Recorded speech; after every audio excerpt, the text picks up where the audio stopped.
After years of the stock price sliding in AMC, things changed quite drastically this year. We saw them go from around $2 a share to almost touch 20. They've backed off since then.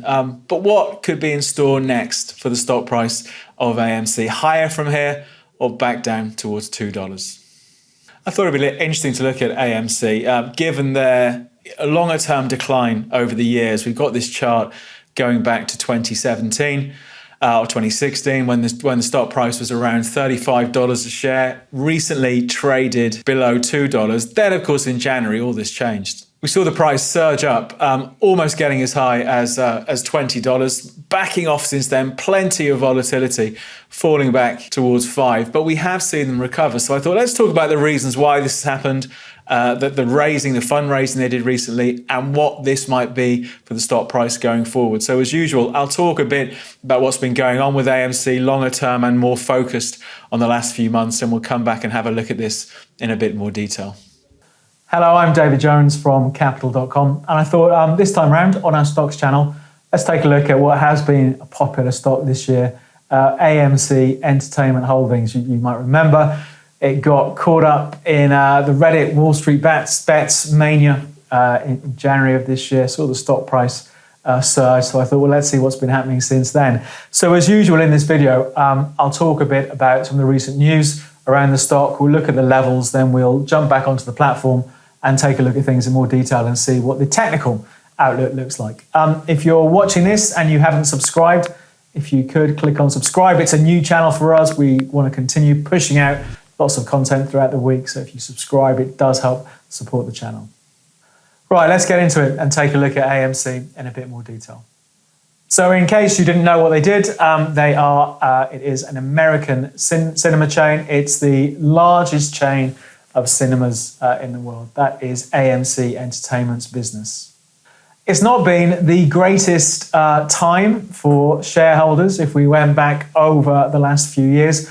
At the beginning of 2017, the AMC share price was trading around $34 per stock, and at the beginning of this year, it had fallen as low as $2. So we've seen a drop of about 94% over the space of 4 years. But of course, as we know now, that all changed. It became one of the stocks targeted by Reddit's Wall Street Bets discussion forum. GameStop, I'm sure, was another one that you may be aware of from back then. And they targeted some stocks that had been heavily shorted. So hedge funds had short positions in the stock, basically betting the price was going to fall even further and the hedge fund would have profited. And Reddit Wall Street Bets tried to put in place what's known as a short squeeze, where you buy the stock, you drive it higher, it forces institutions such as hedge funds to close their short, buy the stock back and push it even higher. The net result of this was, I said at the beginning of 2021, the stock was $2. Before the end of January, it had traded as high as $20. So a massive rally in the AMC stock price during January.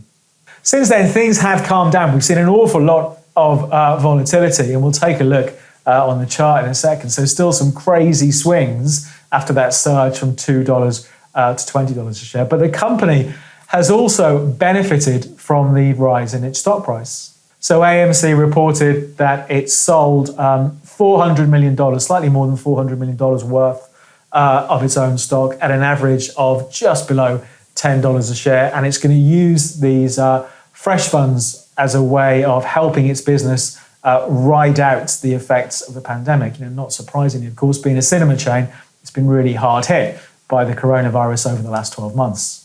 In fact, we can see that from its latest results. Quarterly earnings show that revenue for the company fell 84% in the first quarter compared to the same quarter a year previously. And again, because of the virus, attendance was down by 89%. So clearly a massive hit to its business as various economies were in lockdown and people just couldn't go to the cinema.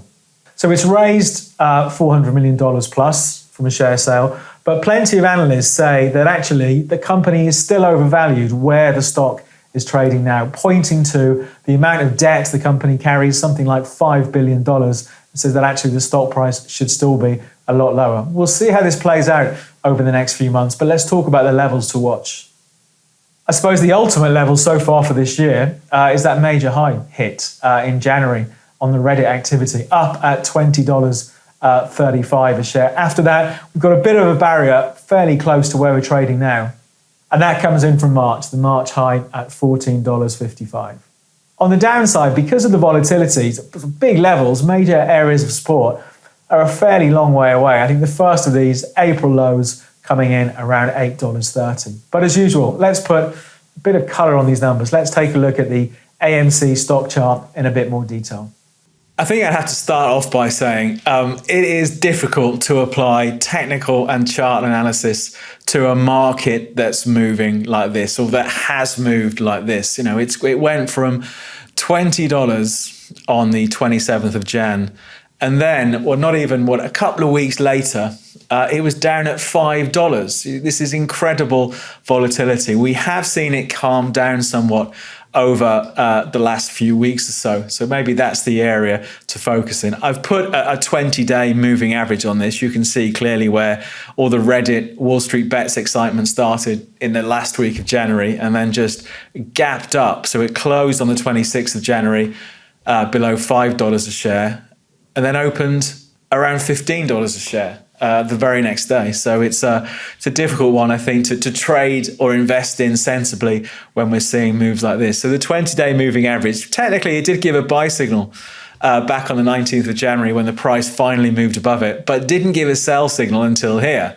And this is the problem, of course, in really quick moving markets, moving averages, because they're a lagging indicator. They'll be late to get you in and late, in this example, late to get you out. The latest signal we had from the 20-day moving average pushed above on the 11th of May, so closed above at $10 a share. Since then, we've seen the stock price trade as high as briefly above $14 a share. So that moving average did give a buy signal. If we look at the RSI down here, it's overbought. This is perhaps not too surprising, you know, given the sort of swings we're seeing. The RSI went overbought on the 13th of May. So about 1260 was the close for the stock on the 13th of May. It's pushed a bit higher since then. But again, some people would read that as suggesting that perhaps the price has gone too far in the short to medium term. If we go back to the last time the RSI was overbought, we go back to here, mid-March, the price did move a little bit higher, but it did eventually mark an important turning point. So some people would take the view, because we are bumping back up above this old resistance, you know, the highs from the 18th of March were just ahead of $14.50. That people who perhaps missed out on selling last time round and saw the price crash back towards $8 a share might be tempted to try and at least lock in some profits now. So I think it's a difficult one up here because it has spent so little time above this area in recent history. You know, we had 3 days in January and early February, but backed off from it pretty quick. So I think we should be aware that we could well see some selling come in up here. Let's flip it over to the short-term chart. So we can see, you know, quite clearly, what has happened up here back in the middle of March. So some technical analysts would perhaps be a little bit wary and perhaps would consider the better opportunity, you know, if we do get a sell-off back towards $10 a share. You know, we have seen during March and into May, $7.40 to $9 has been really good support for the share price. I think it's a strange one when it's trading like this, you know, when so much of it is being driven, perhaps what's being talked about on the internet. The company themselves sold their own stock lower than here. So again, I think technical analysts will be a bit wary of it struggling. But let's say if it did break, I think for me, the level I'd be watching, if we got a break through $15 and it managed to hold above here for a period of time, we could treat this as a breakout. We could say, well, actually, things are changing, and then we can start targeting $20 a share. But at the moment, we don't have that. You know, we have it bumping up against the level that was a problem. So I think that the purest approach up here would be to be a little bit cautious and see what happens next. If we get a sell-off back towards 10, some would think about having stop losses, perhaps the other side of 8, or even a bit lower, the other side of 750. Wait and see, do we get a break through $14.50, $15 a share, and then we can start targeting 20 again. But it has been a strange period in the history for AMC this year so far. You can see how that volatility sticks out. So perhaps in the short to medium term, the charting approach would be to see the share price come under a little bit of pressure. If it drops from here, it starts to look interesting again. So maybe let's come back to it in a few weeks' time and see what's been happening. That's it for this update on AMC. We'll see how things play out over the next few weeks and months. We'll come back to it and have a look at things in a bit more detail. But for now, from me, David Jones and Capital.com, we'll leave things there. Good luck with your trading and investing. For more trading videos just like this, please subscribe to our channel.